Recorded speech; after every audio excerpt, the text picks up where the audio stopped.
శుక్రవార దినాన్ని ఇలాగూ సంఘారాధనలో మనమందరము ఆన్లైన్ ద్వారా కలుసుకోవడానికి దేవుడిచ్చినటువంటి కృపను బట్టి దేవాది దేవునికి స్తోత్రం చెల్లిస్తాం. హల్లెలూయా హల్లెలూయా. అందరము కళ్ళు మూసుకొని దేవునికి స్తోత్రాలు చెల్లించి ఈ ఆరాధనను మనము ప్రారంభించుకుందాం. అందరము కళ్ళు మూసుకుందాం, ప్రార్థనలో ఏకీభవిద్దాం. కృపగల దేవా, జీవంగల నా తండ్రి, నీకు స్తోత్రములు చెల్లిస్తున్నాను నాయన. నీకు స్తోత్రం స్తోత్రం స్తోత్రం స్తోత్రం స్తోత్రం స్తోత్రం స్తోత్రం స్తోత్రం స్తోత్రం స్తోత్రం స్తోత్రములు నాయన. హల్లెలూయా హల్లెలూయా హల్లెలూయా హల్లెలూయా హల్లెలూయా హల్లెలూయా హల్లెలూయా హల్లెలూయా. నీకు స్తోత్రములు నాయన, నీకు స్తోత్రములు తండ్రి. గతించిన శుక్రవార దినం మొదలుకొని ఈ రోజు వరకు కూడా నాయన మమ్మల్ని అందరినీ ప్రభ నా తండ్రి మీ కృపలో, మీ కాపుదలలో, మీ సంరక్షణలో, మీ భద్రతలో నా తండ్రి ఉంచి ప్రభ సజీవు లెక్కలో ఉంచి ప్రభ సజీవులముగా నీ సన్నిధానంలో మేమందరము కనబడుటకు మీరు ఇచ్చినటువంటి ఈ శ్రేష్టమైన కృపను బట్టి నీకు వందనాలు చెల్లిస్తున్నాను నాయన. నీకు స్తోత్రములు తండ్రి. ఈ ఆరాధన అంతటినీ ప్రభ మీ చేతికి అప్పగిస్తున్నాం నాయన. ప్రారంభము నుంచి ముగింపు వరకు మీ ఏలుబడిలో నడిపించి మీరే సమస్త ఘనత మహిమ పొందగలందులకే ప్రార్థన చేస్తున్నాను తండ్రి. ఎంతమంది అయితే నాయన ఆన్లైన్లో మాతో పాటు ప్రభ నా తండ్రి నాయన నీకు స్తోత్రములు ప్రభ. అయ్యా నీకు స్తోత్రం తండ్రి. ఆన్లైన్లో ఎక్కువ వచ్చి ఉన్నారో దేవా నీకు స్తోత్రాలు. వీక్షిస్తున్నారో ప్రభ బిడ్డలందరి కొరకు ప్రార్థన చేస్తున్నాను నాయన. నీకు స్తోత్రాలు. ప్రతి ఒక్కరిని పేరు పేరున ప్రభ నా తండ్రి మీ కృపలో నాయన వర్ధిల్ల చేయమని ప్రార్థన చేస్తున్నాను తండ్రి నాయన. నీకు స్తోత్రములు తండ్రి ప్రభ. అయ్యా నీకు స్తోత్రం స్తోత్రములు ప్రభ నా తండ్రి. ఇంతవరకు కూడా మీరు మాకందరికీ ఇచ్చినటువంటి కాపుదలను బట్టి నీకు వందనాలు ప్రభ నాయన. నీకు స్తోత్రాలు. ఈ భయంకరమైనటువంటి దినాలలో ప్రభ నా తండ్రి నీకు స్తోత్రాలు.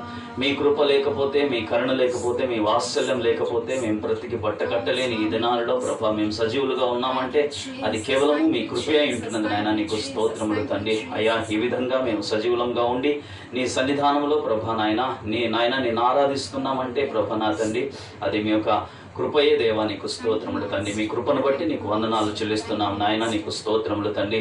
ఇదిగో దేవా నీకు స్తోత్రములు తండ్రి. మరొకసారి ఆరాధన అంతటిని మీ చేతికి అప్పగిస్తున్నాం. ప్రారంభం నుంచి ముగింపు వరకు మీ ఏలు కూడా నడిపించండి నాయన. నీకు స్తోత్రాలు. మేము పాడబోయే పాటల ద్వారా మీరు మహిమ పొందండి రాజా. నీకు స్తోత్రాలు. స్తుతి ఆరాధన ద్వారా మహిమ పొందండి నాయన. నీకు స్తోత్రములు తండ్రి. నీ వాక్యం ద్వారా మా అందరితో మీరు మాట్లాడమని యేసు నామములో అడుగుచున్నాను తండ్రి. ఆమేన్. పాటలు పాడుకొని దేవుని నామాన్ని ఘనపరుద్దాం. దేవుని బిడ్డలారా, మొట్టమొదటిగా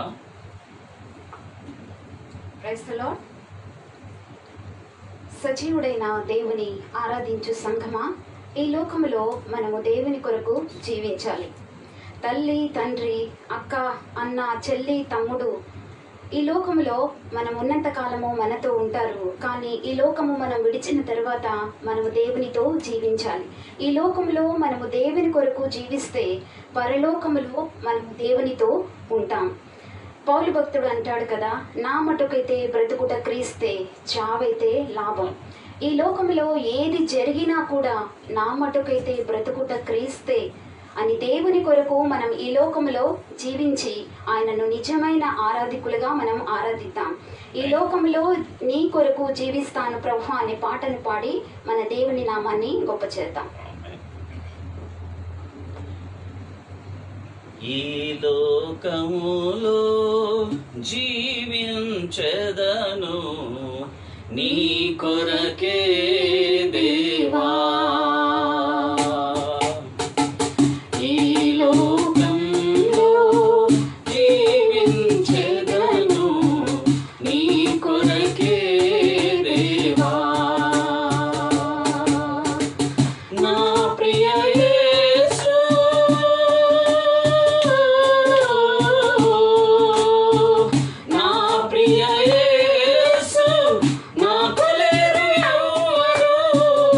నీ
ప్రియ యేసు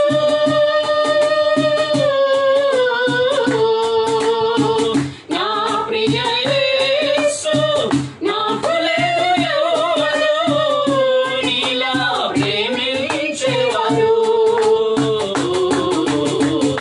నీవే నా ప్రాణ ప్రియుడవు యేసు నీవే నా ప్రాణ ప్రియుడవు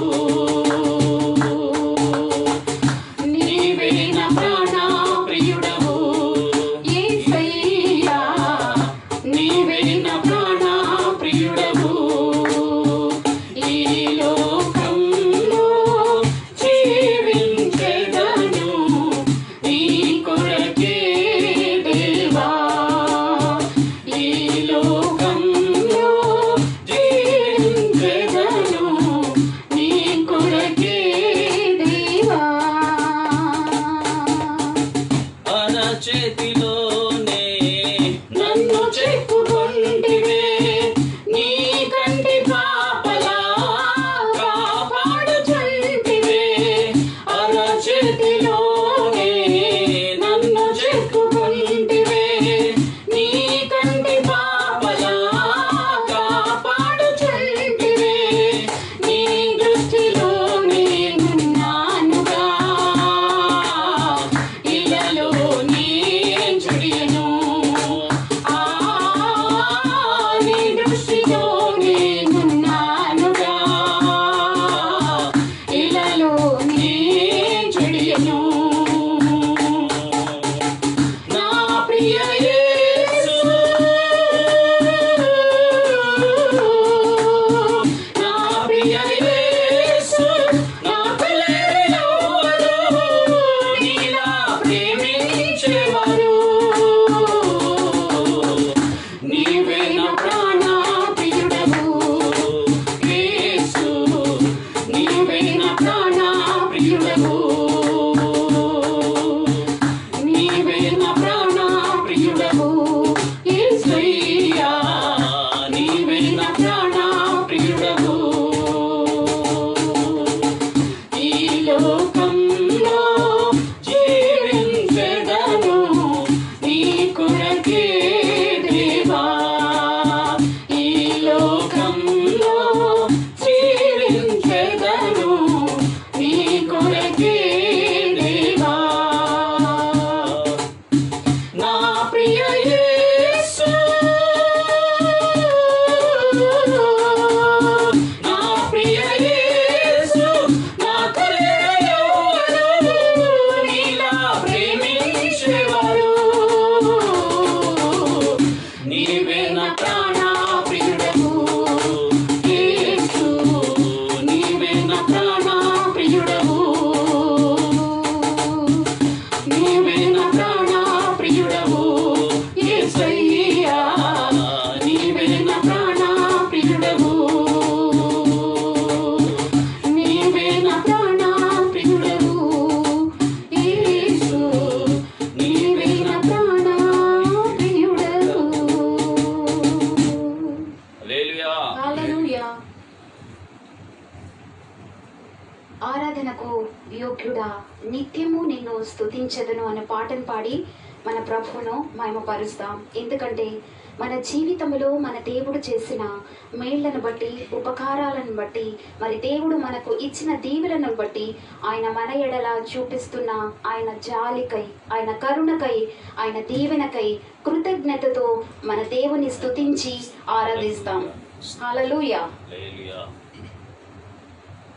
ఆరాధన పాట పాడుకుందాం దేవుని బిడ్డలారా.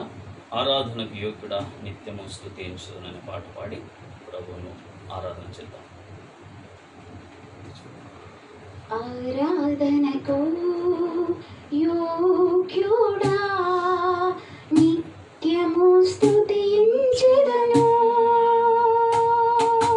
నీ మేలులను మరువకనే ఎల్లప్పుడూ స్తుతి పాడెదను.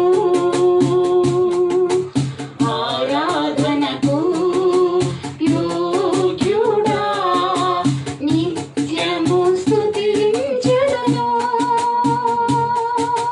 నీ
చేయుటకు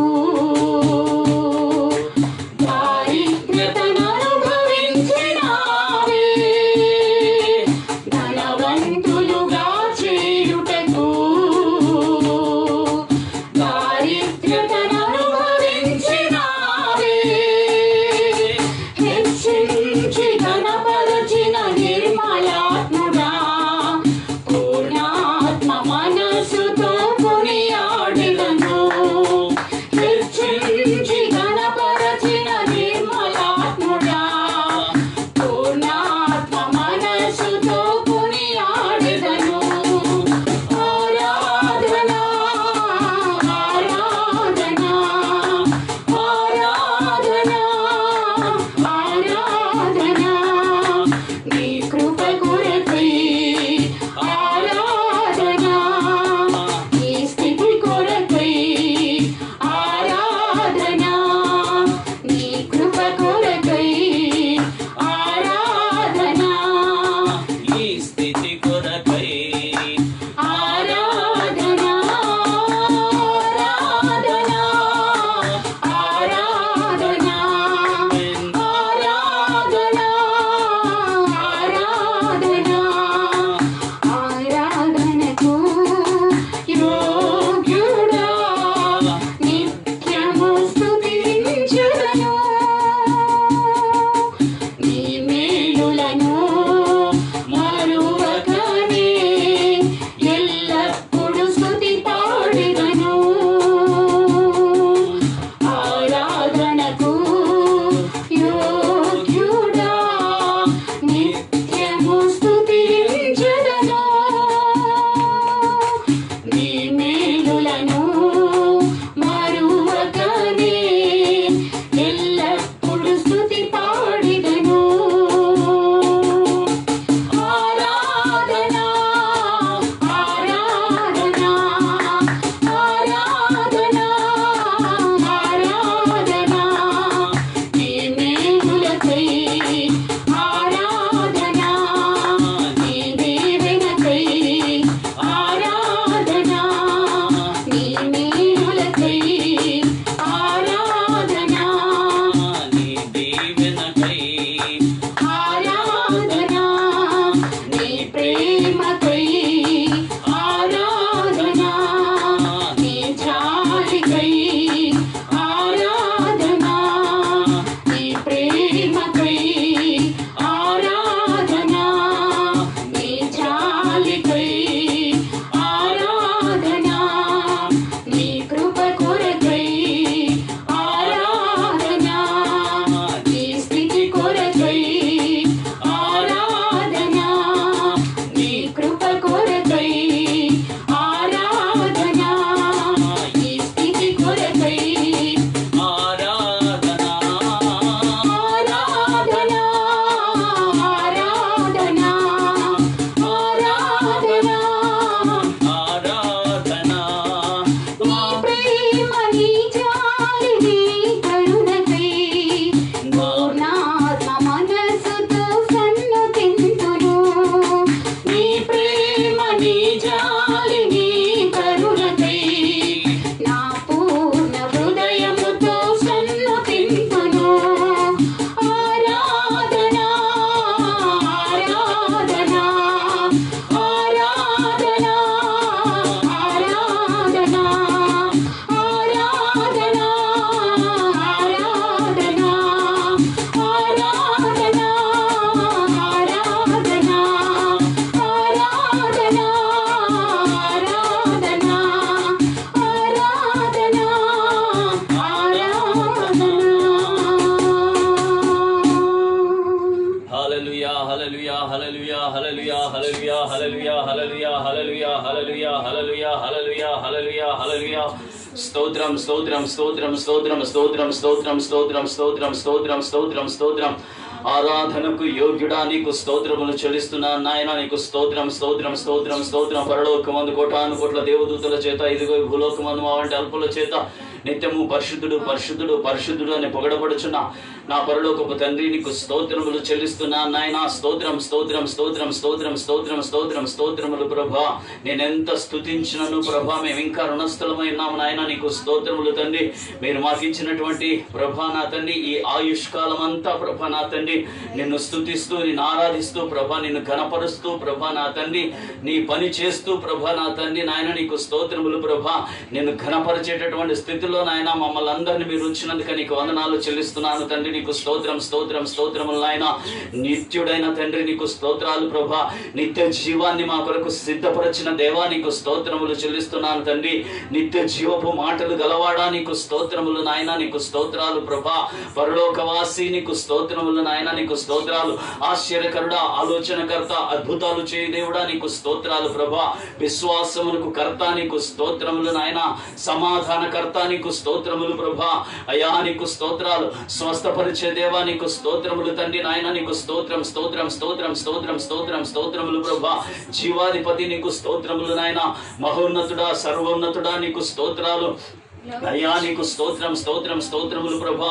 సముద్రము మీద నడిచిన దేవా నీకు స్తోత్రములు చెల్లిస్తున్నాను తండ్రి. సముద్రాన్ని 2 పాయలుగా చేసిన దేవా నీకు స్తోత్రములు చెల్లిస్తున్నాను తండ్రి.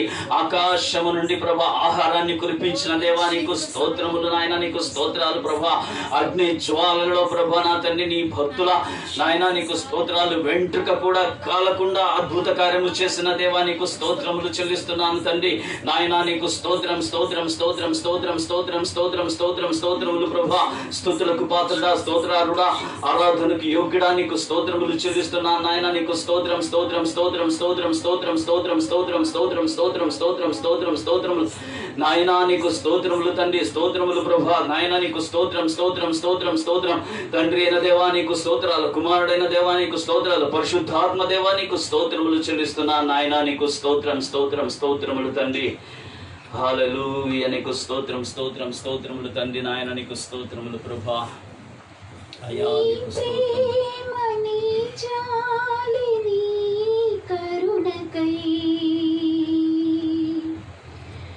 నా పూర్ణ మనసుతో సన్నుతింతును నీ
అత్యున్నత సింహాసనము మీద ఆసీనుడైన మా పరలోకపు గొప్ప తండ్రి, నీ పరిశుద్ధ నామమునకు స్తుతి స్తోత్రాలు చెల్లిస్తున్నాం. ఉన్నతమైన తండ్రి నీకు స్తోత్రం. శ్రేష్టమైన నామము కలిగిన మా దేవా నీకు స్తోత్రాలు చెల్లిస్తున్నాం. అద్వితీయ సత్యవంతుడా నీకు స్తోత్రాలు. జీవము కలిగిన మా తండ్రి నీకు స్తోత్రాలు చెల్లిస్తున్నాను. మృతుడనైతిని కానీ యుగ యుగముల వరకు సజీవుడనై ఉన్నాను. దేవా, సెలవిచ్చిన మా తండ్రి నీకు స్తోత్రాలు చెల్లిస్తుంటున్నాం. సజీవుడవైన నిన్ను ప్రభువా, మా దేవుడవైన నిన్ను, గొప్ప దేవుడవైన నిన్ను ప్రభువా ఆరాధించే ధన్యత, ఎంత గొప్ప ధన్యత తండ్రి. నీకు స్తోత్రాలు చెల్లిస్తుంటున్నాం. ఈ నేటి దినం వరకు మేము సజీవంగా ఉన్నామంటే మీ కృప ఏంటున్నది స్వామి. అవును ప్రభువా, మన్ను నేను స్తుతించిన, మీ యొక్క సత్యమును వివరించిన, సజీవులమై నిలిచిన మేమే నేను స్తుతించబద్ధులమైంటున్నాము స్వామి. అవును ప్రభువా, నీకు స్తోత్రములు తండ్రి. మేము మిమ్మల్ని వెదకక ముందే, మేము మిమ్మల్ని ప్రేమించక ముందే ప్రభువా మమ్మలను ప్రేమించి, మమ్మలను వెదికి మా కొరకే ప్రభువా రక్తమునిచ్చి, ప్రాణమిచ్చి, మరణించి ప్రభువా నీకు స్తోత్రములు తండ్రి.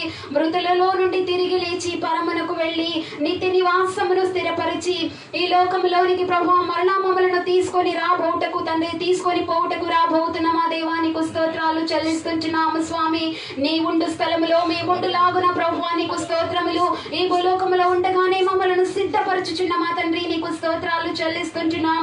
ఈ కృప కొరకై, నీ ప్రేమ కొరకై, నీ జాలి కొరకై ప్రభువా, నీ దయ కొరకై ప్రభువా మీకు మేము ఇచ్చి ఏమిచ్చి మీ యొక్క రుణమును తీర్చుకొనగలము స్వామి. నీకు స్తోత్రాలు చెల్లిస్తుంటున్నాం. తండ్రితో మమ్మలను ఐక్యపరచుటకు గాను ప్రభువా, తండ్రి ఉండే స్థలములో, మీరుండే స్థలములో ప్రభువా మేముండుటకు తండ్రి, ఆ యొక్క నివాసములోనికి తండ్రి, నిత్య నివాసములోనికి తండ్రి మమ్మలను చేర్చుటకు తండ్రి, ఈ భూలోకములో ఈ యొక్క ఆరాధన ద్వారా మమ్మలను సిద్ధపరుస్తున్న మా తండ్రి నీకు స్తోత్రాలు చెల్లిస్తుంటున్నాం. నీవిచ్చిన కృపకై ప్రభువా ఇంతవరకు నిన్ను స్తుతించి, ఆరాధించి, నీ నామాన్ని గొప్ప చేసి ఉంటున్నాం. మా ఆరాధనలో, మా స్తుతుల మీద ఆశీనుడవై స్వామి మా మధ్యకు దిగి వచ్చిన మా దేవానికి స్తోత్రాలు చెల్లిస్తుంటున్నాం. ఈ యొక్క భయంకరమైన దినములలో సంఘముగా, సమాజముగా మేము కూడుకోలేకపోయినను స్వామి, ఈ యొక్క మీడియా ద్వారా ప్రభువా నీకు స్తోత్రం. నీ బిడ్డలందరం కలిసి తండ్రి నేను స్తుతించే ధన్యతను తండ్రి, ఆరాధించే ధన్యతను మీరు మాకు ఇచ్చినందుకు నీకు స్తోత్రాలు చెల్లిస్తుంటున్నాం. ఇంతవరకు నేను స్తుతించి, ఆరాధించి, మహిమపరిచి నీ నామాన్ని గొప్ప చేసి ఉంటున్నాము స్వామి. అయ్యా నీ సేవకుడు వాక్యంలోనికి వెళుతుంటుండగా స్వామి, శ్రేష్టమైన వాక్యము చేత, శ్రేష్టమైన ఉపదేశము చేత ప్రభువా తుప్పిగా తండ్రి నీకు స్తోత్రములు తండ్రి. నీటి వాగుల కొరకు ఏ విధంగా ఆశించినదో తండ్రి, అటువంటి నీ వాక్యము మీద ఆశతో వేచిన ప్రతి ఒక్క ప్రాణాన్ని నీ వాక్యము చేత తృప్తిపరచండి స్వామి. నీకు స్తోత్రములు తండ్రి. నీ వాక్యమని నీళ్ల చేత ప్రభువా అలసిన, సొమ్మసిల్లిన తండ్రి, దప్పికొనిన మా యొక్క ప్రాణాలను స్వామి నీ వాక్యము చేత తృప్తిపరిచి, తప్పరిల్ల చేసి నీ యొక్క మహామహిమగల రాకడ కొరకు మమ్మల్ని అందరినీ సిద్ధపరచమని ఈ యొక్క స్తుతి ఆరాధనను మీకే సమర్పిస్తూ మా ప్రభువైన యేసుక్రీస్తు నామమున అడిగి వేడుకొంచున్నాం మా పరమ తండ్రి. ఆమేన్.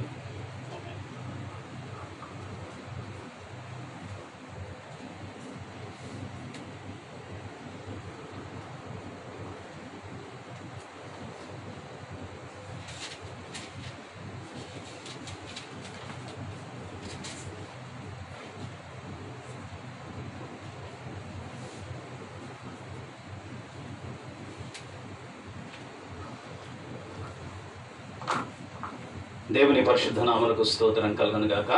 దేవుని బిడ్డలారా, మొట్టమొదటిగా దేవాది దేవునికి స్తోత్రాలు చెల్లిస్తున్నాను. వీక్షిస్తున్నటువంటి మీ అందరికీ మన ప్రభువును రక్షకుడైనటువంటి యేసుక్రీస్తు నామములో వందనాలు, శుభములు తెలియజేస్తున్నాం.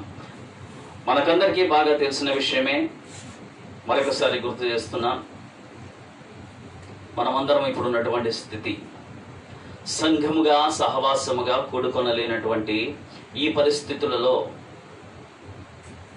ఈ మీడియా మాధ్యమం ద్వారా మనమందరము కలుసుకొని ఈ విధంగా దేవుని ఆరాధించడానికి, దేవుని సన్నతించడానికి, దేవుని వాక్యాన్ని ధ్యానించడానికి దేవుడిచ్చినటువంటి ఈ మహా సదవకాశాన్ని బట్టి దేవునికి కృతజ్ఞతాస్తుతులు చెల్లిద్దాం.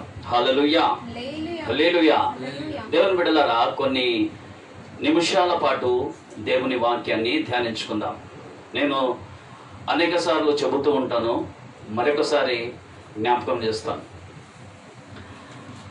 ఆరాధనలో, సంఘారాధనలో కానీ, సువార్త కూటాలలో కానీ, ఏ విధమైనటువంటి ప్రార్థనా కూడికలో అయినా అతి ప్రాముఖ్యమైనటువంటి భాగం ఏదంటే, అతి ప్రాముఖ్యమైనటువంటి కార్యక్రమం ఏదంటే దేవుని వాక్యోపదేశము జరిగేటటువంటి సమయం. దేవుని బిడ్డలారా, ఎందుకంటే మనం పాటలు పాడినా, మనం స్తుతి ఆరాధన చేసినా, మనం కానుకలను సమర్పించినా, మనం ప్రార్థనలు చేసినా అవన్నీ మనము దేవునికి చేసేటటువంటివి. అయితే వాక్యోపదేశము విషయానికి వస్తే, వాక్యోపదేశ సమయము దేవుడు మనతో తన వాక్యం ద్వారా మాట్లాడేటటువంటి సమయం. కాబట్టి ఇది చాలా ప్రాముఖ్యమైనది. దేవుడు తన వాక్యం ద్వారా ఎవరితో ఎప్పుడు ఎలా మాట్లాడతాడో మనకు తెలియదు. కాబట్టి మనమందరము తెరవబడిన హృదయం గలవారమై ఆసక్తి కలిగి దేవుని వాక్యాన్ని వినేవారుగా మనం ఉండాలి. ఎందుకంటే భక్తుడు అంటున్నాడు కదా, నీ వాక్యమే నన్ను బ్రతికించుచున్నది, బాధలలో అది నాకు నెమ్మది కలుగజేస్తున్నది. అవును దేవుని బిడ్డలారా, వాక్యానికి అటువంటి శక్తి ఉన్నది. వాక్యానికి బ్రతికించే శక్తి ఉంది. వాక్యానికి నెమ్మదినిచ్చే శక్తి ఉన్నది. వాక్యానికి హెచ్చరించే శక్తి ఉన్నది. వాక్యానికి బలపరిచే శక్తి ఉన్నది. వాక్యానికి గద్దించే శక్తి ఉన్నది. వాక్యానికి క్రమపరిచే శక్తి ఉన్నది. మనము వినయము గల మనస్సు గలవారమై ఆసక్తితో దేవుని సన్నిధానంలో వాక్యం కొరకు ఎదురు చూసినట్లయితే దేవుడు మనందరితో మాట్లాడే దేవుడై ఉన్నాడు. దేవునికి స్తోత్రం కలుగును గాక. హల్లెలూయా, హల్లెలూయా. దేవుని బిడ్డలారా, ఈరోజు ఒక ప్రత్యేకమైనటువంటి అంశాన్ని గురించి మనము దేవుని వాక్యం ద్వారా మనము ధ్యానించుకుందాం. ఈరోజు మన అంశం ఏంటంటే దేవుని యొక్క నివాస స్థలము. ఏంటి? దేవుని యొక్క నివాస స్థలము. ఈ అంశం గురించి ఈరోజు మనం ధ్యానిస్తాం. ఈ అంశాన్ని గురించి మనము ధ్యానిద్దాం. దేవుని నివాస స్థలము. దేవుడు ఎక్కడ నివాసం ఉంటాడు? దేవుడు ఎక్కడ ఉంటాడు?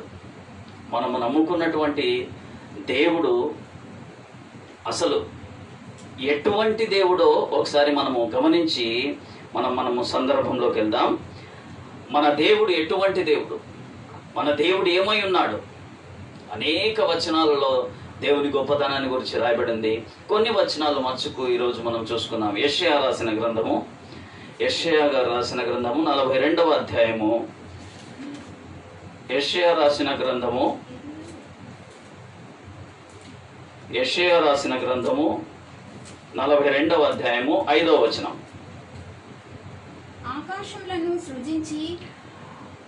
ఆకాశములను సృజించి వాటిని విశాలపరచి భూమిని అందులో పుట్టిన సమస్తమును పరచి దాని మీదనున్న జనులకు ప్రాణమును దానిలో నడుచు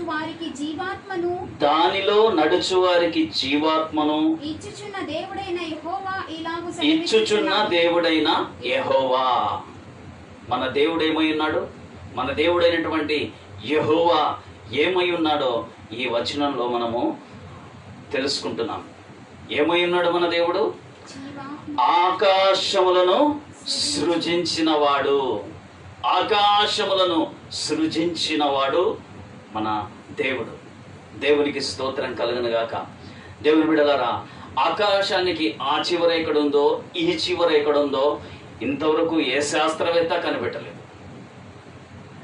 అటువంటి మహాజ్ఞానము కలిగినటువంటి దేవుడు, మనం విశ్వసిస్తున్నటువంటి దేవుడు, మన దేవుడు యెహోవా దేవుడు. ఎవరని చెప్తున్నారు? మన సబ్జెక్ట్ ఏంటి ఈరోజు? మన దేవుడు దేవుని యొక్క నివాస స్థలము అన్న ఆ విషయాన్ని, ఆ అంశాన్ని మనము నేర్చుకుంటున్నాం ఈరోజు. ఆ అంశంలోకి వెళ్ళక ముందు మన దేవుడు ఎంత గొప్ప దేవుడు అని కొన్ని వచనాల ద్వారా మనం చూస్తున్నాం. ఎటువంటి దేవుడు మన దేవుడు అంటే ఆకాశములను సృజించిన దేవుడు. తర్వాత ఆ ఆకాశములను విశాలపరచిన దేవుడు. ఆకాశములను సృజించిన దేవుడు, ఆకాశములను విశాలపరచిన దేవుడు. తర్వాత భూమిని అందులో పుట్టిన సమస్తమును పరచిన దేవుడు. భూమిని సృష్టించిన దేవుడు, అందులో పుట్టిన సమస్తమును పరచిన దేవుడు. భూమి పుట్టించిందే ఆయన, భూమిని సృష్టించిందే ఆయన. భూమిలో అందులో పుట్టిన సమస్తమును. భూమిలో ఏమేమి పుట్టాయండి? భూమిలో ఏమేమి పుట్టాయి? భూమిలో సముద్రాలు ఉన్నాయి, నదులు ఉన్నాయి, పర్వతాలు ఉన్నాయి, కూర మొక్కలు ఉన్నాయి, కూరగాయల మొక్కలు ఉన్నాయి, పళ్ళ వృక్షాలు ఉన్నాయి, పెద్ద పెద్ద వృక్షాలు ఉన్నాయి, గడ్డి ఉంది. వీటన్నిటిని సృష్టించింది ఎవరు అంటే దేవుడు చెప్తున్నాడు, అందులో పుట్టిన సమస్తమును పరిచింది నేనే అని చెబుతున్నాడు దేవుడు. దేవునికి స్తోత్రం కలుగను గాక.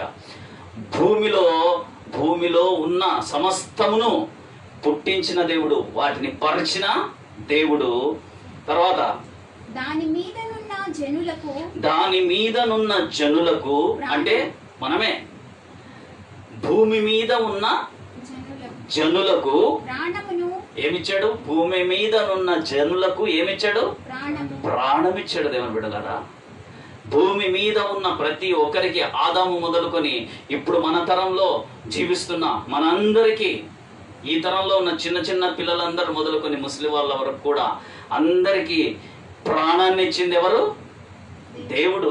ఆయన మనకు ప్రాణం ఇచ్చాడు కాబట్టి మనం చలించగలుగుతున్నాం. ఆయన మనకు ప్రాణం ఇచ్చాడు కాబట్టి మనం వినగలుగుతున్నాం. ఆయన మనకు ప్రాణం ఇచ్చాడు కాబట్టి మనం మాట్లాడగలుగుతున్నాం. ఆయన మనకు ప్రాణం ఇచ్చాడు కాబట్టి మనము నడవగలుగుతున్నాం. ఆయన మనకు ప్రాణం ఇచ్చాడు కాబట్టి ఈ భూలోకంలో మనము శ్వాస పీల్చుకుంటూ జీవించగలుగుతున్నాం. దేవుని బిడ్డలారా, ఆయన దాని మీద ఉన్న జనులు అంటే భూమి మీద ఉన్న జనులకు ప్రాణమును, దానిలో నడుచువారికి జీవాత్మను ఇచ్చుచున్న దేవుడు. ఈ భూమి మీద నడుచుచున్న వాటికి జీవించే ఆత్మను ఇచ్చిన దేవుడు మన దేవుడు. భూమి మీద నడుచుచున్న వారికి జీవాత్మను ఇచ్చుచున్న దేవుడు. జీవాత్మను మనకిచ్చిన దేవుడు. ఆ జీవాత్మ మనలో ఉంది కాబట్టి మనము చలించగలుగుతున్నాం, చెయ్యిలా ఊపగలుగుతున్నాం, చప్పట్లు కొట్టగలుగుతున్నాం, నడవగలుగుతున్నాం. ఇదంతా మన సామర్థ్యం కొలది కాదు దేవుని బిడ్డలారా. ఇది మన సామర్థ్యం, మనకున్న సామర్థ్యాన్ని బట్టి మనము చెయ్యి ఇలా తిప్పట్లేదు. మనకున్న సామర్థ్యాన్ని బట్టి మనం చప్పట్లు కొట్టట్లేదు. మనకున్న సామర్థ్యాన్ని బట్టి మనం చూడట్లేదు. మనకున్న సామర్థ్యాన్ని బట్టి మనము జీవించడం లేదు. మనకున్న సామర్థ్యాన్ని బట్టి మనము మాట్లాడడం లేదు. దేవుని బిడ్డలారా, దేవుడు మనలో ఉంచిన జీవాత్మ ఉన్నది కనుక మనం ఇవన్నీ చేయగలుగుతున్నాం. అంత గొప్ప దేవుడు మన దేవుడు. ఆకాశాన్ని సృష్టించిన దేవుడు, భూమిని సృష్టించిన దేవుడు, భూమి మీద ఉన్న సమస్తాన్ని సృష్టించిన దేవుడు, జనులందరికీ ప్రాణాన్ని, జీవాత్మను ఇచ్చిన దేవుని గురించి మనము మాట్లాడుకుంటున్నాం. ఇంకా దేవుని గొప్పతనం గురించి మనం మాట్లాడదాం.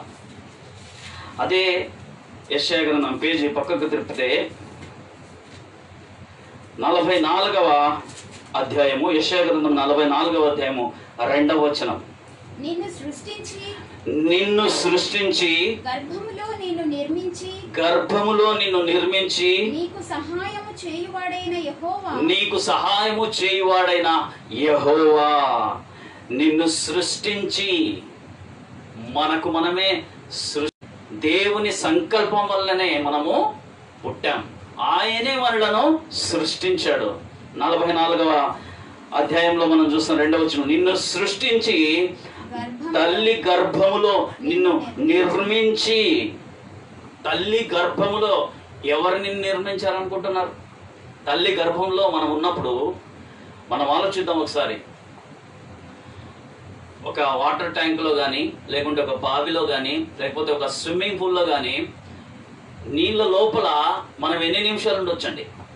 1 నిమిషం, 2 నిమిషాలు, 3 నిమిషాలు మనం నీళ్ళ లోపల ఉండి తర్వాత ఇంక ఎక్కువ ఉండగలమా? ఎక్కువ ప్రాక్టీస్ చేస్తే 4 నిమిషాలు, 5 నిమిషాలు, 6 నిమిషాలు, అంతకంటే ఎక్కువ ఉండలేమండి.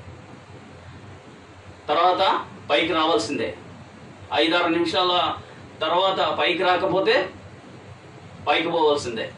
చూసారా, మనము నీళ్ళలో కొన్ని నిమిషాలు, ఒక 4-5 నిమిషాలు మాత్రమే మనము ఉండగలం. అటువంటిది మనం తల్లి గర్భంలో మనము ఎన్ని నెలలు ఉంటాం? మనం మనకందరికీ బాగా తెలిసిన విషయం. ఎన్ని నెలలు ఉంటాం మనం? 9 నెలలు. 9 నెలలు తల్లి గర్భములో ఉమ్మి నీటిలో మనం ఎలా బ్రతుకుతున్నాం, మనం ఎలా జీవం కలిగి ఉన్నాం. అది మన తల్లి మన పోషించేటటువంటి పరిస్థితి కాదు దేవుని బిడ్డల. దేవుడే, మనల్ని సృష్టించిన దేవుడే తల్లి గర్భములో మనల్ని నిర్మిస్తున్నాడని మనం గుర్తుపెట్టుకోవాలి దేవుని బిడ్డల. ఆ దేవునికి కృతజ్ఞత కలిగి మనం బ్రతకాలి. తల్లి గర్భములో మనల్ని నిర్మిస్తున్నాడు దేవుడు. నిన్ను సృష్టించి గర్భములో నిన్ను నిర్మించి, గర్భములో మనల్ని దేవుడు నిర్మిస్తున్నాడు. నిర్మించి నీకు సహాయము చేయువాడైన యెహోవా దేవుడు మన గర్భము నుండే మన మీద ఎంతో జాగ్రత్త కలిగి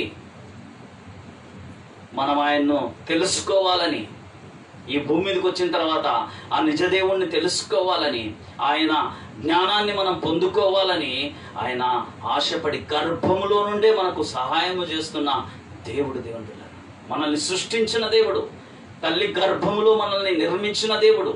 9 నెలల పాటు నీటిలో మనము చచ్చిపోకుండా తల్లి గర్భములో మనల్ని బ్రతికించిన దేవుడు. అంత గొప్ప దేవుడు. దేవునికి స్తోత్రం కలుగను గాక. దేవుడైనటువంటి యెహోవా. ఇంకా చూద్దాం, మళ్ళీ పేజ్ తిప్పుదాం. మళ్ళీ పేజ్ తిప్పితే 45వ అధ్యాయము, యెషయా గ్రంథం 45వ అధ్యాయము 7వ వచనాన్ని చూద్దాం. ఆదిలోనున్న జనమును నియమించినది 45 యెషయా గ్రంథం 45 7వ వచనం. నేను వెలుగును సృజించువాడను. దేవుడు ఇంకా ఆయన చూడండి, ఆయన గొప్పతనం. ఆయన వెలుగును సృజించినవాడు. వెలుగును సృజించినవాడు, అంధకారమును కలుగజేయువాడను. అంధకారమును కలుగచేసిన వాడు కూడా దేవుడే. దేవునికి స్తోత్రం కలుగను గాక. వెలుగును సృష్టించినటువంటి దేవుడు, వెలుగును సృష్టించినటువంటి దేవుడు. ఇంకా 12వ వచనం. భూమిని కలుగజేసిన వాడను నేనే. భూమిని కలగజేసిన వాడను నేనే. దాని మీదనున్న నరులను నేనే సృజించి. మళ్ళీ చెప్తున్నాడు చూడండి, దాని మీదనున్న నరులను సృజించినది నేనే సృజించితిని. నా చేతులు ఆకాశములను విశాలపరచెను. నా చేతులు ఆకాశములను విశాలపరచెను. వాటి సర్వ సమూహమునకు నేను ఆజ్ఞ ఇచ్చితిని. వాటి సర్వ సమూహమునకు ఆజ్ఞ ఇచ్చి అలాగున నడిపిస్తున్నటువంటి దేవుడైనటువంటి యెహోవా. ఈ భూమి ఇలా తిరగాలి, ఆకాశంలో ఆ యొక్క నక్షత్రాలు ఇలా ఉండాలి, వేటి క్రమం చొప్పున అవి తిరగాలి అని నియమించింది దేవుడే. అంత మహా గొప్ప దేవుడు దేవుని బిడలారా. అంత మహా గొప్ప దేవుడు. దేవునిగా మనము కలిగి ఉన్నాం. ఇంకా 18వ వచనం. ఆకాశములకు సృష్టికర్తయగు యెహోవాయే దేవుడు. ఆకాశములకు సృష్టికర్తయగు యెహోవాయే దేవుడు. ఆయనే దేవుడు. ఆయన భూమిని కలగజేసి దానిని సిద్ధపరచి స్థిరపరచెను. నిరాకారముగా ఉండినట్లు ఆయన దానిని సృజింపలేదు. భూమిని నిరాకారంగా చేయలేదు. ఆయన ఎలా చేశాడు? గోళాకారంగా చేసి దానిని శూన్యంలో వేలాడదీశాడు. ఆయన అద్భుతమైనటువంటి జ్ఞానం, మన జ్ఞానానికి అందని జ్ఞానం అది. శూన్యంలో భూమి వేలాడదీసి అది గంటకు కొన్ని 100 కిలోమీటర్ల వేగంతో తన చుట్టూ తాను తిరిగి సూర్యుని చుట్టూ తిరిగేటటువంటి ఈ యొక్క జ్ఞానము మానవుని జ్ఞానానికి అందనిది దేవుని బిడ్డలారా. ఎలా తిరుగుతుంది? ఇలా తిరిగే భూమిలో మనం ఎలా చలనం లేకుండా మనం ఒకే చోట స్థిరంగా ఉండగలుగుతున్నాం? ఇదంతా దేవుని గొప్ప జ్ఞానం. దేవునికి స్తోత్రం కలుగును గాక. నిరాకారముగా ఉండునట్లు ఆయన భూమిని సృజింపలేదు. ఎలా సృజించాడు? మరి నిరాకారంగా కాదు, కానీ నివాస స్థలమగునట్లుగా దానిని సృజించును. భూమిని దేవుడు ఎలా సృజించాడంట? నివాస స్థలముగా ఉండునట్లు భూమిని సృజించాడు. భూమి మాత్రమే మనుషులకు నివాస స్థలమని బైబిలు నొక్కి వక్కాణించి చెబుతుంది దేవునుడిలారా. భూమి తప్ప ఏ గ్రహములోనూ మనిషి నివాసయోగ్యుడు కాదు. దేవుడు అలా సృష్టించాడు. మనిషి బ్రతకడానికి, మనిషి జీవించడానికి, మనిషి ప్రాణంతో ఉండడానికి కావలసినటువంటి వాతావరణం అంతా దేవుడు భూమి మీద మాత్రమే ఆయన సృజించి ఉంచాడు. ఇంత గొప్ప దేవుడు, ఇంత మహాదేవుడు, దేవుని గురించి మనము ఇంతవరకు చూసాం. ఆయన ఆకాశములను సృజించిన దేవుడు, భూమిని సృజించిన దేవుడు, మనలను సృజించిన దేవుడు, వెలుగును సృజించిన దేవుడు, సమస్త సృష్టికర్త అయినటువంటి దేవుడు ఎక్కడ ఉంటాడు, ఆయన నివాస స్థలం ఏంటి, ఇది మనం ఆలోచిస్తున్నాం ఈరోజు.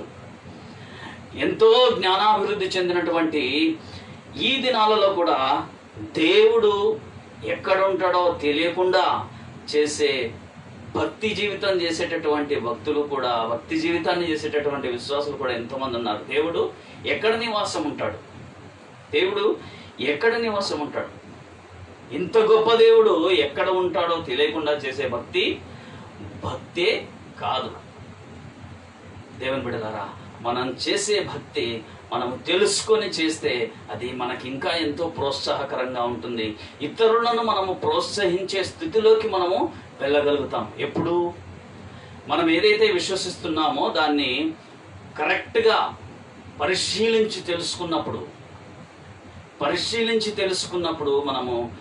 మనల్ని మనము స్థిరపరుచుకుంటాం, ఇతరులను కూడా మనము స్థిరపరుస్తాం. దేవునికి స్తోత్రం కలుగనుగాక.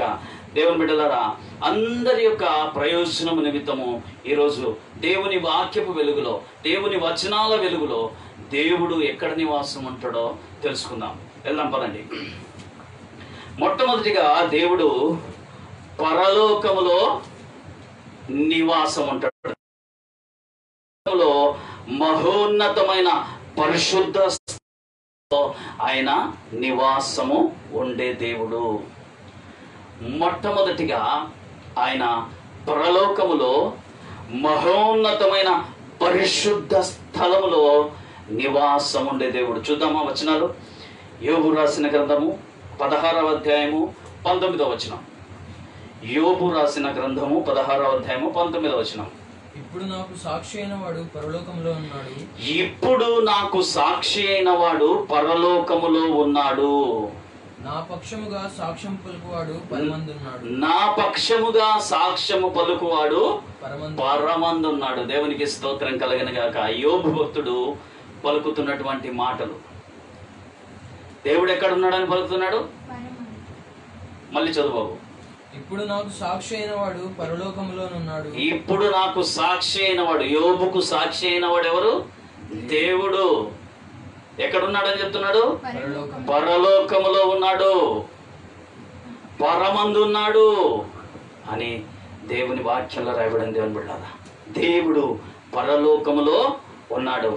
కొత్త నిబంధన గ్రంథంలో కూడా ఒక వచనం చూద్దాం. యోహాను రాసిన సువార్త 3వ అధ్యాయము 13వ వచనం. యోహాను రాసిన సువార్త 3వ అధ్యాయము 13వ వచనం. యేసు ప్రభుల వారు నికోదేముతో చెప్తున్నటువంటి మాట. మరియు పరలోకము నుండి దిగి వచ్చిన వాడే, అనగా పరలోకములో ఉండు మనుష్య కుమారుడే తప్ప,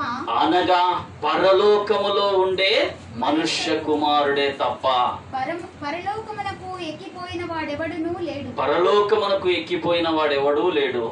పరలోకమందున్న మనుష్య కుమారుడే తప్ప, పరలోకమనందుండి వచ్చిన మనుష్య కుమారుడే తప్ప. దేవుడు ఎక్కడ నివాసం ఉండే దేవుడు? పరలోకములో నివాసం ఉండే దేవుడు. పరలోకములో ఉన్న కోటాను కోట్ల దేవదూతల చేత నిత్యము పరిశుద్ధుడు పరిశుద్ధుడు పరిశుద్ధుడు అని పొగడబడుచు ఆరాధన చేయబడుతున్నటువంటి దేవుడు. పరలోకంలో ఉన్నటువంటి దేవుడు, పరలోకంలో నివాస స్థలము ఏర్పరచుకున్నటువంటి దేవుడు యెహోవా దేవుడు. ఇంకో మాట చూద్దాం. యెషయా గ్రంథము 57వ అధ్యాయము 15వ వచనం. యెషయా గ్రంథము 57:15. మహాగణుడును మహోన్నతుడును పరిశుద్ధుడును నిత్య నివాసియునైన వాడు ఇలాగు సెలవిచ్చుచున్నాడు. మహాగణుడు, మహోన్నతుడు, పరిశుద్ధుడు, నిత్య నివాసి అయినటువంటి దేవుడు ఇలా సెలవిస్తున్నాడు. ఏం సెలవిస్తున్నాడు? నేను మహోన్నతమైన పరిశుద్ధ స్థలములో నివసించువాడను. మహోన్నతమైన పరిశుద్ధ స్థలములో నివసించువాడను అని దేవుడు పలుకుతున్నటువంటి మాట. పరలోకంలో దేవుడు నివాసం ఉండే దేవుడు, దేవదూతల మధ్యలో దేవుడు నివాసం ఉండేటటువంటి దేవుడు, సింహాసనము మీద నివాసం ఉండేటటువంటి దేవుడు, తర్వాత మహోన్నతమైన పరిశుద్ధ స్థలంలో నివసించే దేవుడు. దేవునికి స్తోత్రం కలుగనుగాక. అంత ఉన్నతమైనటువంటి దేవుడు, సమస్తాన్ని సృష్టించినటువంటి దేవుడు, పరలోకంలో నివాసం ఉండేటటువంటి దేవుడు, మహోన్నతమైన పరిశుద్ధ స్థలములో నివాసం ఉండేటటువంటి దేవుడు. దేవుని బిడ్డలారా, తర్వాత మన మీద ఆయనకి ఎంత ప్రేమ ఉందో చూడండి. ఆయన మనందరి మీద ఎంత ప్రేమ ఉందో చూడండి. ఆయన ప్రేమతో సృష్టించుకున్నటువంటి మనుష్య జాతి మీద ఆయనకి ఎంత ప్రేమ ఉందో చూడండి. మొట్టమొదటి మనం చూసాం, ఆయన పరలోకమందు మహోన్నతమైన పరిశుద్ధ స్థలములో ఆయన నివాసం ఉండే దేవుడు. తర్వాత చూద్దాం, తర్వాత కొంతకాలం తర్వాత ఆయనకు ఒక కోరిక పుట్టింది. ఒక కోరిక దేవునికి కలిగింది. ఆ కోరిక ఏంటో చూద్దాం. నిర్గమకాండము 25వ అధ్యాయము 8-9 వచనాలు.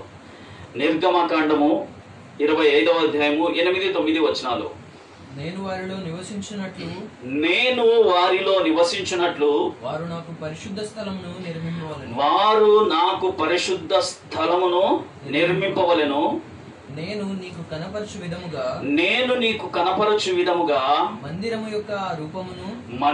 యొక్క రూపమును దాని ఉపకరణములన్నిటి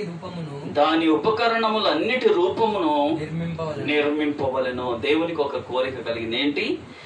నేను మనుష్యుల మధ్యలో నివాసము చేయాలి. మనుష్యులలో నివాసము చేయాలి, వారిలో నివాసం. ఆ మాట చూడండి ఎంత బాగుందో. 8వ వచనం, నేను వారిలో నివసించున్నట్లు.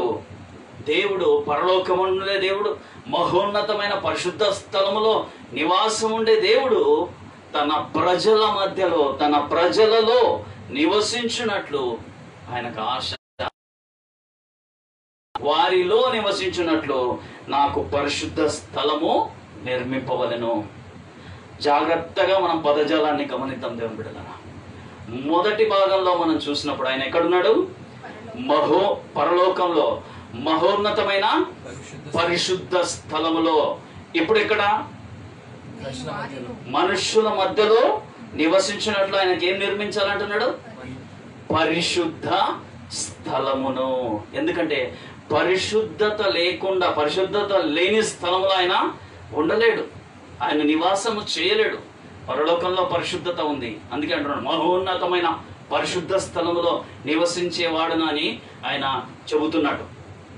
ఇప్పుడు మనుష్యుల మధ్యలో నేను నివాసము చేయనట్లు నాకొక పరిశుద్ధ స్థలమును నిర్మించండి అని దేవుడు చెప్తున్నాడు.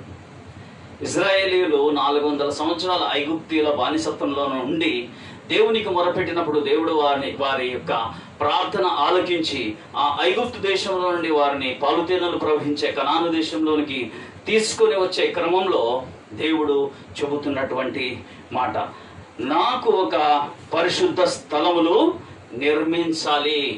పరిశుద్ధ స్థలమును నిర్మించాలి. ఎందుకయ్యా పరిశుద్ధ స్థలం నిర్మించాలంటే దేవుడి నివాసము చేయడానికి. ఎక్కడయ్యా పరిశుద్ధ స్థలమును నిర్మించాలి అంటే వారి మధ్యలో దేవుని ప్రజల మధ్యలో ఆయన నివాసము చేయనట్లు పరిశుద్ధ స్థలమును నిర్మించండి అని దేవుడు చెబుతున్నటువంటి మాట. ఈ పరిశుద్ధ స్థలము మనకందరికీ తెలుసు, ప్రత్యక్ష గుడారం అని మనకందరికీ తెలుసు. ప్రత్యక్షపు గుడారాన్ని నిర్మించవలసినటువంటి పద్ధతి ఆయన కొండ మీద మొత్తం వివరంగా ఆయనకు చెప్పాడు. మోషే గారికి కొండ మీద తీసుకుని 40 రాత్రులు 40 పగళ్ళు దేవునితో సహవాసం చేసినప్పుడు ఆయన వివరంగా చెప్పాడు, నేను మీ మధ్య నివసించినట్లు పరిశుద్ధ స్థలాన్ని నిర్మించండి. ఆ పరిశుద్ధ స్థలాన్ని, ఆ ప్రత్యక్ష గుడారాన్ని ఎలా నిర్మించాలి అన్న విషయాలన్నీ కూలంకషంగా దేవుడు మోషే గారికి చెప్పినటువంటి సందర్భం మనకు బాగా తెలుసు. ప్రత్యక్ష గుడారంలో 3 ముఖ్యమైన భాగాలు ఉంటాయి. ఒకటి ప్రాకారము, తర్వాత పరిశుద్ధ స్థలము, మూడవది అతి పరిశుద్ధ స్థలం. అతి పరిశుద్ధ స్థలములో దేవుని బిడ్డలారా, అతి పరిశుద్ధ స్థలంలో మందసము మీద ఉన్న కరుణాపీఠం మీదకి దేవుని సన్నిధి దిగి వచ్చి అక్కడి నుంచి ఆ అతి పరిశుద్ధ స్థలంలో ప్రవేశించే ప్రధాన యాజకునితో మాట్లాడితే ఆ ప్రధాన యాజకుడు వచ్చి దేవుడు మాట్లాడినటువంటి మాటలను తిరిగి బయటకు వచ్చి ప్రత్యక్ష గుడారం బయటకు వచ్చి ప్రజలతో చెప్పేటటువంటి వాడు. ఆ విధంగా దేవుడు ఏర్పాటు కోరుకున్నాడు. దేవునికి స్తోత్రం కలుగను గాక. ప్రత్యక్షపు గుడారాన్ని దేవుడు తయారు చేయమని, దానిని పరిశుద్ధంగా తయారు చేయమని, అతి పరిశుద్ధంగా తయారు చేయమని చెప్పి అక్కడికి వారి మధ్యకు వచ్చి వారితో మాట్లాడేటటువంటి దేవుడుగా ఉన్నాడు. మొట్టమొదట ఆయన ఎక్కడ నివాసం చేశాడు? పరలోకంలో మహోన్నతమైన పరిశుద్ధ స్థలములో. రెండవదిగా ఆయన మనుష్యుల మధ్యలోకి వచ్చి నివాసము చేయాలి, నాకు ఒక పరిశుద్ధ స్థలాన్ని నిర్మించమని ఆయన చెప్పాడు. ఏంటది? ప్రత్యక్షపు గుడారము. ప్రత్యక్షపు గుడారములోని అతి పరిశుద్ధ స్థలములోని మందసము మీద ఉన్నటువంటి కరుణాపీఠం మీదకి ఆయన సన్నిధి దిగి వచ్చి ఆయన మనుషులతో మాట్లాడేటటువంటి ఆ కోరికను దేవుడు వ్యక్తపరిచి ఇజ్రాయేలీల ద్వారా దాన్ని ప్రత్యక్ష గుడారాన్ని తయారు చేసిన తర్వాత ఆయన చెప్పినట్టుగానే వారి మధ్యకు వచ్చి వారిని నడిపించాడు. ఆ ప్రత్యక్ష గుడారం ద్వారా ఆ పరిశుద్ధ స్థలంలో నుండి వారితో మాట్లాడుతూ ఎప్పుడెప్పుడు ఎక్కడెక్కడ దాకా ప్రయాణం చేయాలో, ఎక్కడ ఆగాలో, ఎక్కడ ఏం చేయాలో అవన్నీ చెబుతూ వారిని దేవుడు నడిపించినట్లుగా మనము చూస్తున్నాం. దేవునికి స్తోత్రం కలుగును గాక. మూడవ భాగంలోకి మనం వద్దాం. కొత్త నిబంధనలోకి మనం వస్తాం. కొత్త నిబంధనలో దేవుడు ఇంకా కొంచెం ముందుకు వచ్చేసి ఎక్కడ ఆయన ఉంటానని చెబుతున్నాడో చూద్దాం. మత్తయి రాసిన సువార్త 18వ అధ్యాయము 20వ వచనం, 3వ భాగంలోకి మనం వచ్చాం. ఏలయనగా ఇద్దరు ముగ్గురు నా నామమున ఎక్కడ కూడి ఉందురో అక్కడ నేను వారి మధ్యన ఉందునని చెప్పాను. అక్కడ నేను వారి మధ్య ఉందునని దేవుడు సెలవిస్తున్నాడు. దేవునికి స్తోత్రం కలుగను గాక. ఏలయనగా ఇద్దరు ముగ్గురు నా నామమున ఎక్కడ కూడి ఉందరో నేను ఉంటానని ఆయన సెలవిస్తున్నాడు. క్రొత్త నిబంధన కాలంలో వచ్చేసరికి ఎక్కడ ఇద్దరు ముగ్గురు యేసుక్రీస్తు నామంలో కూడి ఉంటామో వారి మధ్య నేను నివాసం ఉంటానని ఆయన చెబుతున్నటువంటి దేవుడు. దేవునికి స్తోత్రం కలుగను గాక. ఇప్పుడు క్రొత్త నిబంధన కాలంలో దేవుడు ఎక్కడ నివసిస్తున్నాడంటే యేసునామంలో ఇద్దరు ముగ్గురు కూడి ఉన్న చోట, యేసునామంలో ఇద్దరు ముగ్గురు కూడి ఉన్న చోట. మన మొదటి భాగంలో పరిశుద్ధ స్థలం, మహోన్నతమైన పరిశుద్ధ స్థలము అని, పరలోకం అని, రెండవ భాగంలో పరిశుద్ధమైనటువంటి స్థలాన్ని నా కొరకు నిర్మించాలని దేవుడు చెప్పిన భాగాలు మనం జ్ఞాపకం పెట్టుకొని ఈ మూడో భాగంలో కూడా వస్తే ఎక్కడ ఇద్దరు ముగ్గురు ఆయన నామంలో కూడుకుంటామో అంటే అక్కడ కూడా మనము పరిశుద్ధమైనటువంటి సహవాసాన్ని కలిగి ఉండాలి. ప్రభు నామంలో ఎవరైతే పరిశుద్ధంగా కూడుకుంటారో వారి మధ్య నేను ఉంటాను అని చెబుతున్నాడు దేవుడు. దేవునికి స్తోత్రం కలుగను గాక. హల్లెలూయా.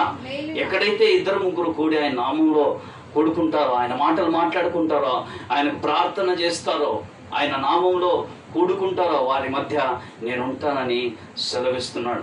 ఎందుకు ఉంటాడో తెలుసా? ఎందుకు ఒకరిద్దరు యేసునామంలో కూడిన చోట ఆయన ఎందుకుంటానన్నాడో తెలుసా? మనం ఇందాక యెషయా గ్రంథము 57వ అధ్యాయం 15వ వచనంలో ఒక మాట చూసాం, కానీ రెండవ భాగం వదిలేసాం. దీనికి జవాబు అక్కడ దొరుకుతుంది చూడండి. అయినను వినయము గలవారి ప్రాణమును ఉజ్జీవింపచేయుటకును నలిగిన వారి ప్రాణమును ఉజ్జీవింపచేయుటకును వినయము గలవారి యొద్దకును దీన మనస్సు గలవారి యొద్దకును నివసించుచున్నాను.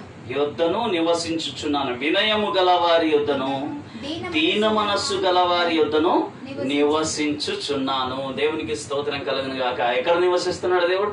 ఎక్కడ ఇద్దరు ముగ్గురు కూడి నా నామమున ఉంటారో వారి మధ్య నివసిస్తున్నానంటే మనం ఎలా ఉండాలి అక్కడ?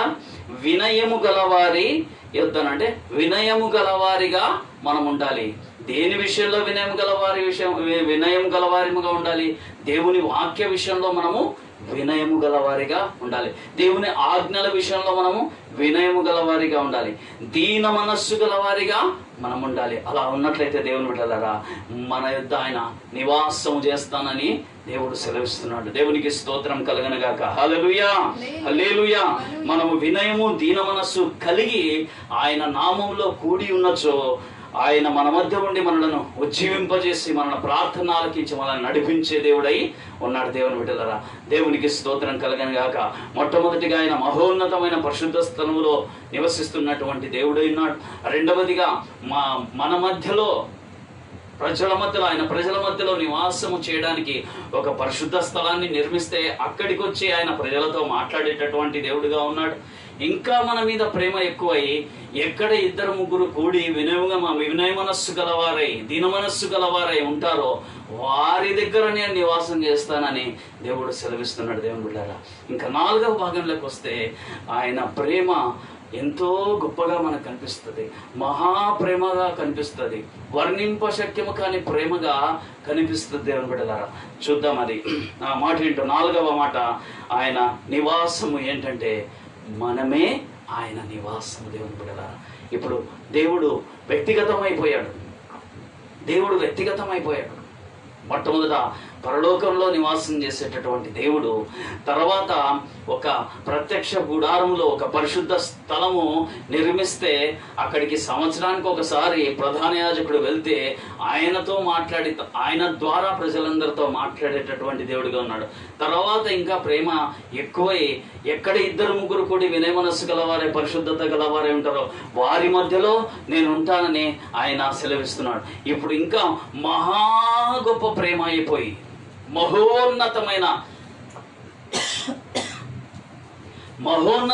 ప్రేమ మనందరి మీద ఏర్పడి మనలోనే ఆయన నివాసం ఉండాలని ఆయన కోరుకుంటున్నాడు. దేవుని బిడ్డలారా, ఎంత గొప్ప ప్రేమామయుడండి మన దేవుడు. మనలో ఏముందని ఆయన మనలో నివాసము చేయగోరుతున్నాడు. దేవుని బిడ్డలారా, అంత యోగ్యత మనకున్నదా? అస్సలు లేదండి. మనలో ఆ పరిశుద్ధ దేవుడు వచ్చి నివాసం ఉండేటంత యోగ్యత మనలో లేదు, కానీ ఆ యోగ్యత కూడా ఆయనే ఇస్తున్నాడు. దేవునికి స్తోత్రము కలుగనుగాక. కొరింథీయులకు రాసిన మొదటి పత్రిక 3వ అధ్యాయము 16వ వచనం, మీరు దేవుని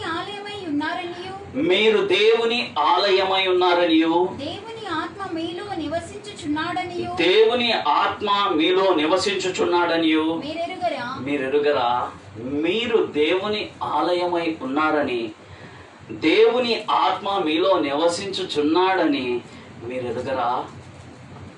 దేవుని బిడ్డలారా, ఈ మాట చదువుతున్నప్పుడు, దేవుని ప్రేమను తలుచుకున్నప్పుడు హృదయం ఉప్పొంగిపోతుంది. దేవుని బిడ్డలారా, మనము ఆయన ఆలయం అంట, దేవుని ఆలయం.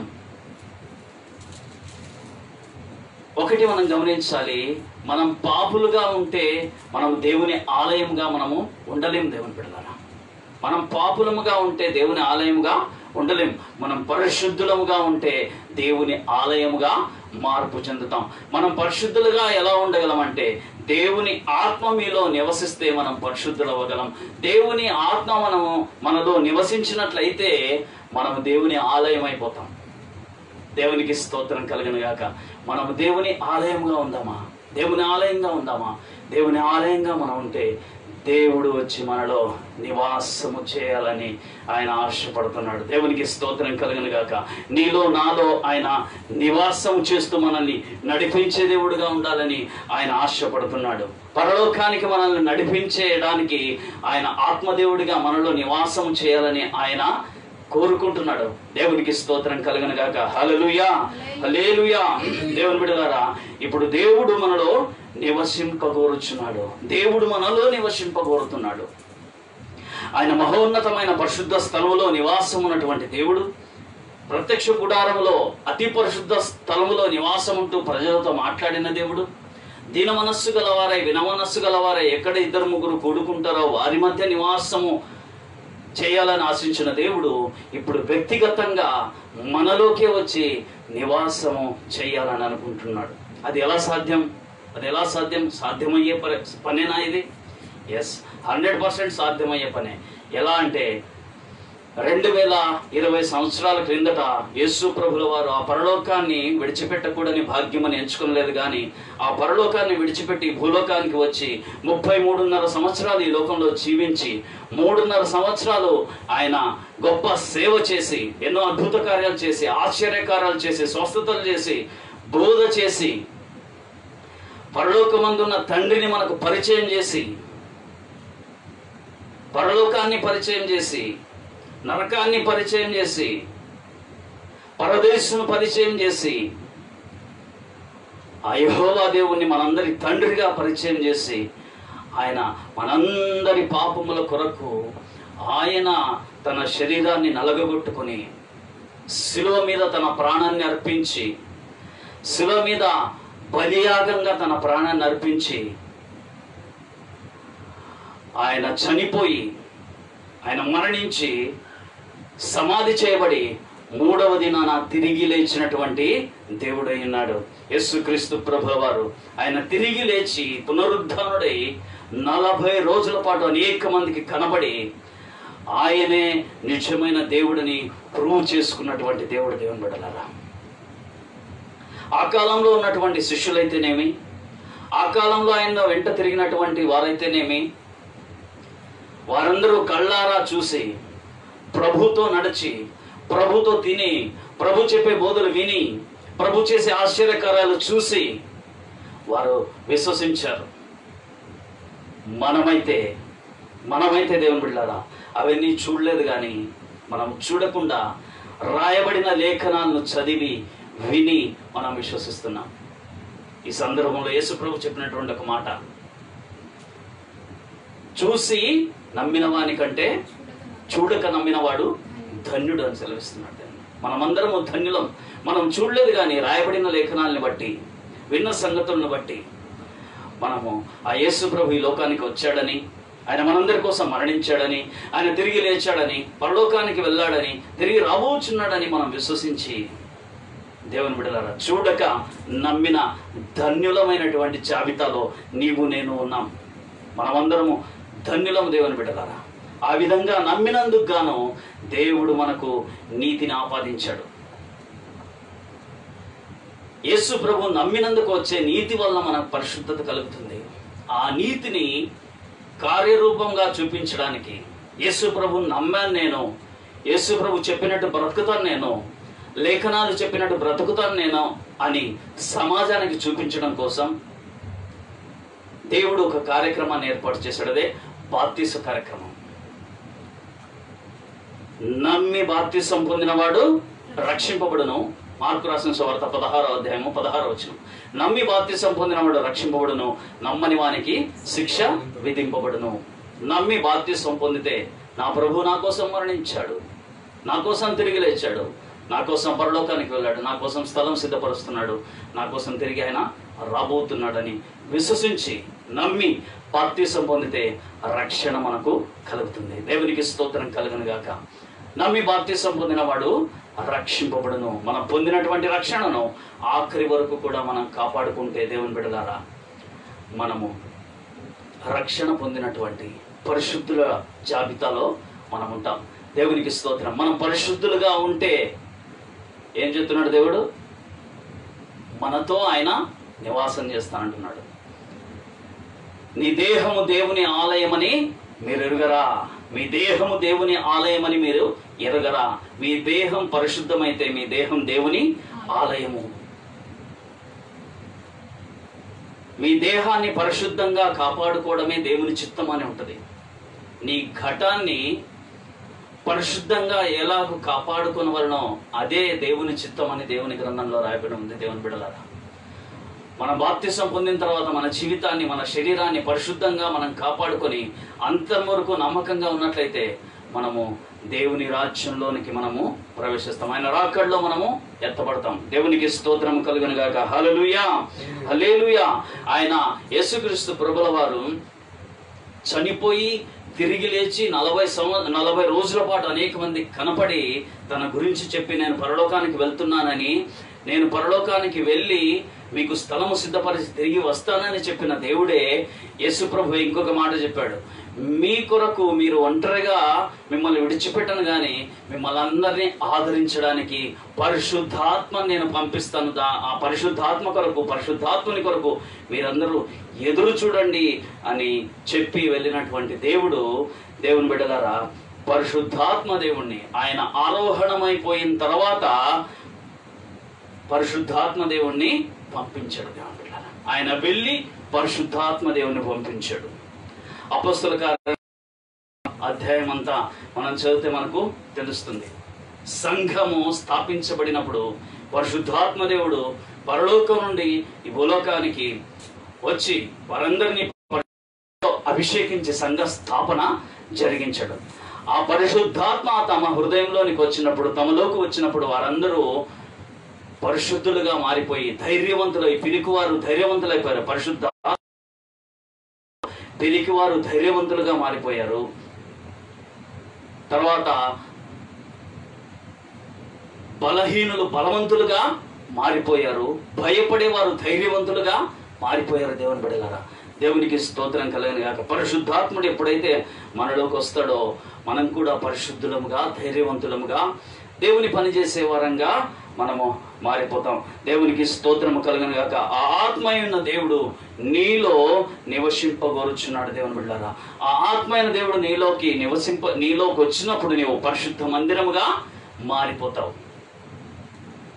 అప్పుడు నీ దేహము దేవుని ఆలయముగా మారిపోతుంది.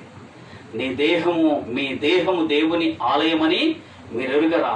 మీలో నివసించుచున్న పరిశుద్ధాత్మకు ఆలయమని మీరు ఎరగరా?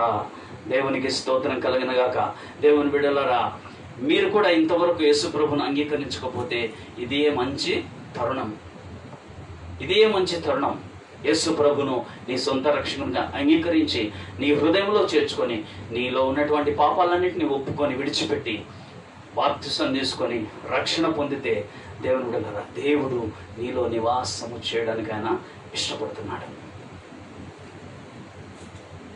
మహోన్నతమైన పరిశుద్ధ స్థలమైనటువంటి పరలోకంలో నివసించే దేవుడు ఇశ్రాయేలీయుల జనాంగం మధ్యలో పరిశుద్ధ స్థలములో నివాసము ఉండాలని ఆశించిన దేవుడు, ఎక్కడ 2-3 కూడి ఆయన నామంలో వినయ మనస్సు గలవారే పరిశుద్ధులై ఉంటారో వారి మధ్య ఉంటానని సెలవిచ్చినటువంటి దేవుడు ఇప్పుడు వ్యక్తిగతంగా మనలోకే, నీలోకే వచ్చి ఆయన నివాసం ఉండాలని, నిన్ను ఆయన రాకడ కొరకు సిద్ధపరచాలని ఆయన ఆశపడుతున్నాడు. దేవుని బిడ్డలారా, నీవు ఆయనతో పాటు పరలోకానికి వెళ్ళాలని నీవు ఆశించినట్లయితే ఇదే మంచి తరుణం. ఇంత గొప్ప రక్షణ నిర్లక్ష్యం చేస్తే నీవు ఎలాగూ తప్పించుకుందువు అని దేవుని వాక్యము సెలవిస్తుంది. దేవుని బిడ్డలారా, దేవుడు నీతో మాట్లాడుతున్నట్లయితే ఈ మధ్యాహ్న కాల సమయంలో దేవుడు ఎవరితో మాట్లాడుతున్నాడో నాకైతే తెలియదు, కానీ దేవుని బిడ్డ నీతో మాట్లాడుతున్నట్లయితే నీవు ఈరోజు రక్షణ పొందాలి, ప్రభువును చేర్చుకోవాలి, ప్రభువును విశ్వసించాలి. ఎందుకంటే ప్రకటన గ్రంథంలో 3వ అధ్యాయం 20వ వచనంలో ఇదిగో నేను తలుపు నొద్ద నిలుచుండి తట్టుచున్నాను అని సెలవిస్తున్నాడు దేవుడు. ప్రకటన 3:20, ఇదిగో నేను తలుపు నొద్ద నిలుచుండి తట్టుచున్నాను. ఎవడైనను నా స్వరము విని తలుపు తీసిన ఎడల నేను అతని యొద్దకు వచ్చి అతనితో నేనును నాతో కూడా అతడును భోజనము చేదుము. దేవుడి వాక్యము ద్వారా నీ హృదయం అనే తలుపు తడుతూ ఉంటే, నీవు తలుపు తీస్తే దేవుడు నీలోకి రావడానికి ఆయన సిద్ధంగా ఉన్నాడు. దేవుని బిడ్డలారా, నువ్వు ఒకవేళ తలుపు తీయకపోతే ఆయన ముందుకెళ్ళిపోతాడు. ఒకవేళ నువ్వు తీస్తే నీతో పాటు లోపలికి రావడానికి, నీతో పాటు నివాసము చేయడానికి ఆయన సిద్ధంగా ఉన్నాడు. ఆయన పిలుపును నీవు స్వీకరిస్తున్నావా? దేవుని బిడ్డ, నా ప్రియ సహోదరి సహోదరుడా, ఈ మధ్యాహ్న కాల సమయంలో దేవుని యొక్క పిలుపును, నీతో నివాసము చేయగోరుచున్నాను అన్న దేవుని పిలుపును నీవు స్వీకరించినట్లయితే నీ హృదయం అనే తలుపును తెరవాలి. దేవుణ్ణి స్వీకరించాలి. ఆయనే నిజమైన దేవుడని విశ్వసించాలి. నీవు స్వీకరిస్తే, నీ తలుపు తెరిచి దేవుణ్ణి ఆహ్వానిస్తే, ఆయన నీతో పాటు ఉండి నీతో నివాసం చేసి నిన్ను పరలోకం చేరేట నడిపించటకైన శక్తివంతుడైనటువంటి దేవుడై ఉన్నాడు. దేవునికి స్తోత్రం కలుగను గాక. హల్లెలూయా. ఇదే మిక్కిలి సమయము దేవుని బిడ్డ, ఇదే మిక్కిలి సమయము. రేపేమి సంభవిస్తుందో మనకు తెలియదు. ఆఖరిగా ఒక వచనం చూసి ముగిద్దాం. నీలో నివసించుకోరుచున్నటువంటి ఆ యేసు ప్రభుల వారిని స్వీకరించి ధన్యులు కావాల్సిందిగా తెలియజేస్తున్నా. ఒకవేళ దేవుని ఆలయమైనటువంటి ఈ యొక్క ఆలయాన్ని, ఈ దేహం అనే ఆలయాన్ని పాడు చేస్తే దేవుడు ఒక హెచ్చరిక చేస్తున్నాడు. ఆ మాట చూద్దాం. కొరింథీయులకు రాసిన మొదటి పత్రిక 3వ అధ్యాయం 17వ వచనం. ఎవడైనను దేవుని ఆలయమును పాడు చేసిన ఎడల దేవుడు వానిని పాడు చేయును. దేవుడు వానిని పాడు చేయును. ఎవడైనను దేవుని ఆలయాన్ని పాడు చేసిన ఎడల దేవుడు వానిని పాడు చేయును. దేవుని ఆలయం ఏమని చదువుకున్నాం మనం? దేవుని ఆలయము పరిశుద్ధమై ఉన్నది. దేవుని ఆలయము మనం ఏమని చదువు? పైవచనం, మీరు దేవుని ఆలయమై ఉన్నారని. మనమే దేవుని ఆలయం, మనమే దేవుని ఆలయం. దేవుని ఆత్మ మీలో నివసించుచున్నాడనియు. దేవుని బిడ్డలారా, మనమే దేవుని ఆలయం. ఈ ఆలయాన్ని పాడు చేస్తే, మన దేహం అనే ఈ ఆలయాన్ని మనము పాడు చేస్తే, ఎలా పాడు చేస్తాం మన దేహాన్ని? ఎన్నో సంగతులు నేను చెప్పగలను. ఎన్నో సంగతులు. దురలవాట్ల వలన మన దేహాన్ని పాడు చేయవచ్చు. దుర్వ్యాపారం వలన మన దేహాన్ని పాడు చేయవచ్చు. చెడు అలవాట్ల వలన మన దేహాన్ని పాడు చేయవచ్చు. చెడు తలంపుల వలన, చెడు ఆలోచన వలన మన దేహాన్ని పాడు చేయవచ్చు. ఇలా దేహాన్ని పాడు చేస్తే దేవుడు వానిని పాడు చేయను. బహు జాగ్రత్త. తస్మాత్ జాగ్రత్త. మన దేహాన్ని బహు జాగ్రత్తగా మనం కాపాడుకోవాలి. మన తలంపులను బహు జాగ్రత్తగా మనం చూసుకోవాలి. మన చూపు, మన మాట, మన తలంపు, మన క్రియ, మన ప్రవర్తన, మన జీవితం బహు జాగ్రత్తగా మనం చూసుకోవాలి. ఎందుకంటే ఇది మనది కాదు, ఇది దేవుని సొత్తు, ఇది దేవుని ఆలయం. ఈ ఆలయాన్ని మనము బహు జాగ్రత్తగా కాపాడుకోవాలి. ఒకవేళ ఈ ఆలయాన్ని, ఈ దేవుని ఆలయాన్ని మనం పాడు చేస్తే మనలను దేవుడు పాడు చేయును అని దేవుని వాక్యము సెలవిస్తుంది. బహు జాగ్రత్తగా మనం ఉండాలి. దేవుని బిడ్డలారా, దేవుని ఆలయము పరిశుద్ధమై ఉన్నది. అదే మాట కిందలైన నేను చదువుతున్నాను. దేవుని ఆలయము పరిశుద్ధమైనది. దేవుని ఆలయం అంటే మన దేహం. మన దేహము పరిశుద్ధమై ఉన్నది. మీరు ఆ ఆలయమై ఉన్నారు. మనమే ఆయన ఆలయం. దేవునికి స్తోత్రం కలుగును గాక. దేవుని బిడ్డలారా, మనమే ఆయన ఆలయమై ఉన్నాం. మనలో ఆయన నివాసం ఉండగొరుచున్నాడు. మనం ఆయన్ని చేర్చుకొని, మనలో ఆయనను ఉంచుకొని, మనలో మనం ఆయన్ని స్వీకరించి మనం పరిశుద్ధంగా బ్రతికినట్లయితే ఆయన మనతో నివాసం చేసి తనతో పాటు ఉండడానికి, పరలోకానికి చేర్చున్నంత వరకు కూడా మనం నడిపించుటకు శక్తిమంతుడైనటువంటి దేవుడై ఉన్నాడు. దేవునికి స్తోత్రం కలుగును గాక.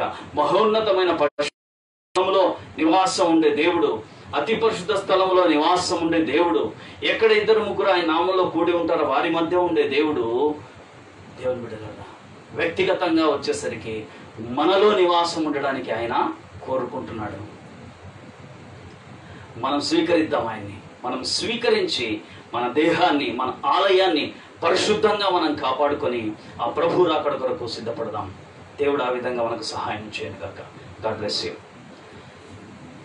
దేవుని బిడ్డలారా, విన్న వాక్యాన్ని మనము ప్రతి ఒక్కరము జాగ్రత్తగా మనం విన్న వాక్యాన్ని విడిచిపెట్టకుండా, విన్న వాక్యాన్ని మన హృదయంలో పెట్టుకొని ఆ వాక్యానుసారంగా బ్రతకడానికి మనము ముందుకెళ్ళాలి. ఆ వాక్యానుసారంగా విన్న వాక్యాన్ని విడిచిపెట్టకుండా విన్న వాక్య ప్రకారం జీవించే వారంగా మనం ఉండాలి. ఆ విధంగా ఉండి ప్రభు రాకడ కొరకు మనం అందరము సిద్ధపడదాం.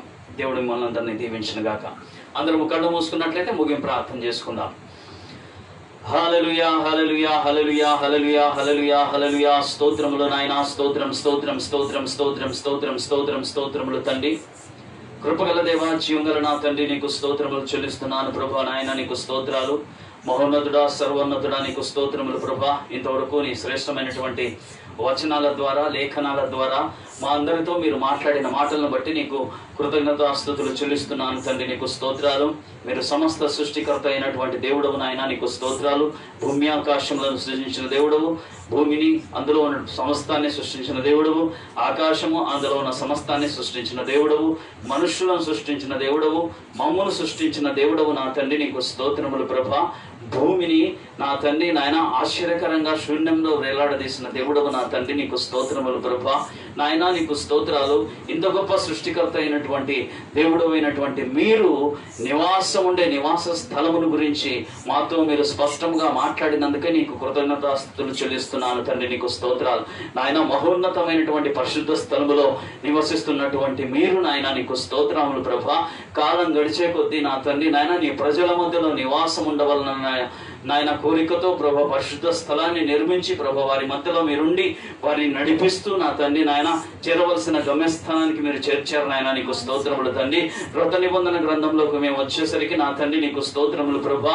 అయ్యా నీకు స్తోత్రాలు. ఎక్కడ ఇద్దరు ముగ్గురు నీ నామములో కూడి వినయ మనస్సు గలవారై దీన మనస్సు గలవారై ఉంటారో, పరిశుద్ధత గలవారై ఉంటారో వారి మధ్య నివాసము చేయగోరిన దేవుడవు నా తండ్రి. నీకు స్తోత్రములు ప్రభా.